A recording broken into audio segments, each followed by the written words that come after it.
ago, so I'm sure it's great now. Oh, yeah. So we're going to be coming up on a break here in about 3 minutes. We do have some questions in the chat room that are not really related to the random number generator, but I'm going to ask this question that is related to that. So when you use your random number generator, Mike, is that something that's on your phone, on a computer?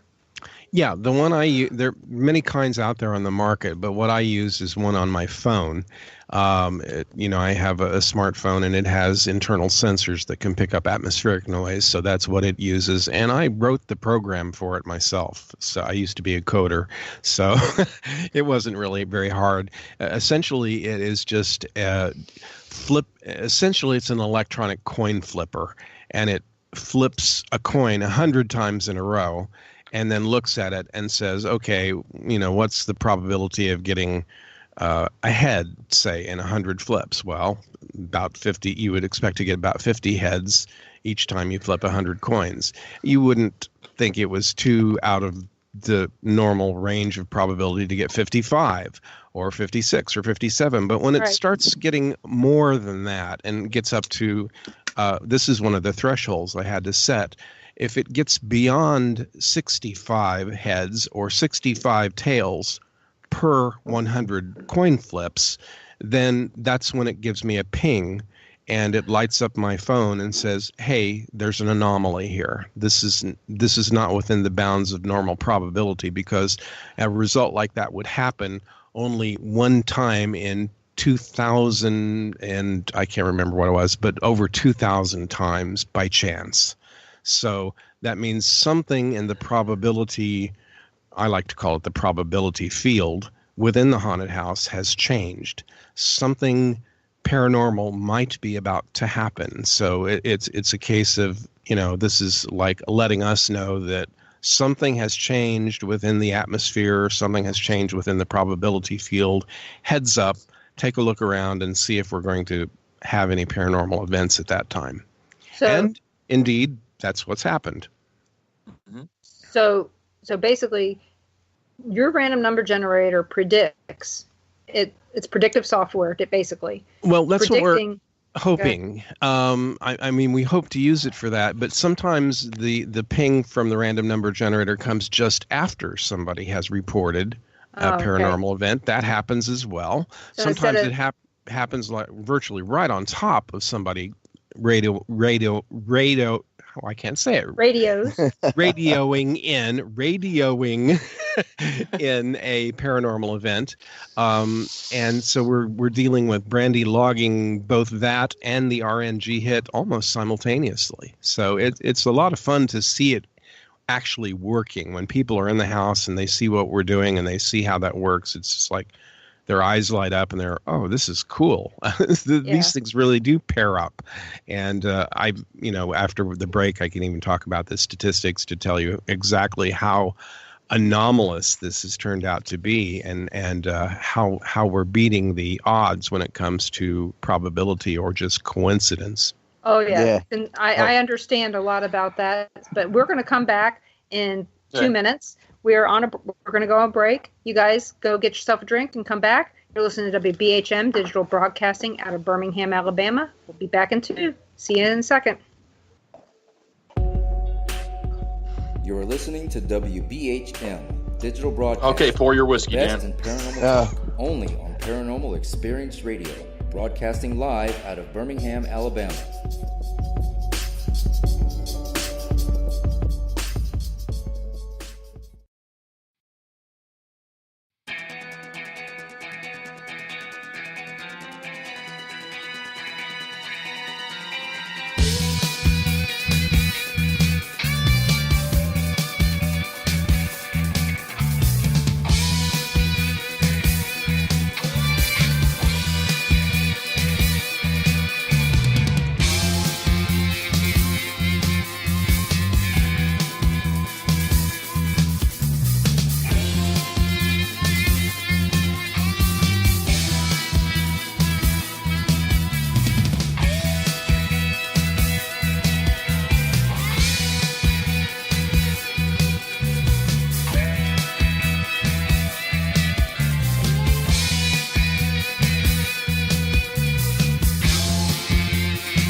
Thank you for listening to WBHM Digital Broadcasting out of Birmingham, Alabama. The time is 45 minutes after the hour.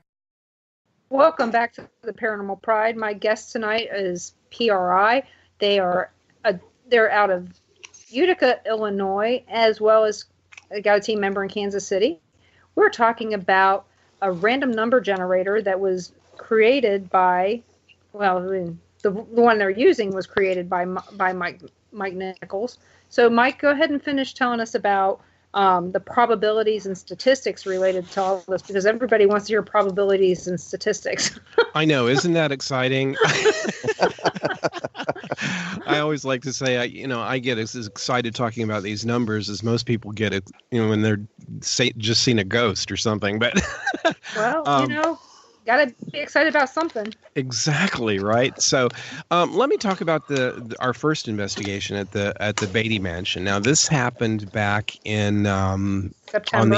On the 8th of September. Yes, and when we went in there, my theory, my hypothesis was that we would have a pairing up or a matching up of anomalous readings from the random number generator at about the same time that our researchers out in the field, and by in the field I mean in other areas of the house, would be keying their radios and reporting back their paranormal experiences. And I just kind of arbitrarily said it, and this was kind of conservative, that it would have to be a 3-minute window to be significant. So I wanted to make sure the RNG hit happened within 3 minutes, either before or after somebody had called in a paranormal experience, or had called in and said they'd had a spike on one of their meters. Okay, so when we got, that was about a 6.5 hour investigation, and when we got done, I had 19 anomalous probability events on my RNG, 12 of which, or 63% of which, occurred within 3 minutes of one or more of the external paranormal events. So that was the raw data that I had from the Beatty investigation when we wrapped it up. And I looked at that and I thought, oh gosh, this looks awfully good, but now I have to do statistical analysis of these things. And although I used to teach parapsychology at UMKC, it had been many, many years since I'd had a statistics course. And so I actually, because we were working that night with Jim and Tammy from EVP from Kansas, also from Kansas City. Right.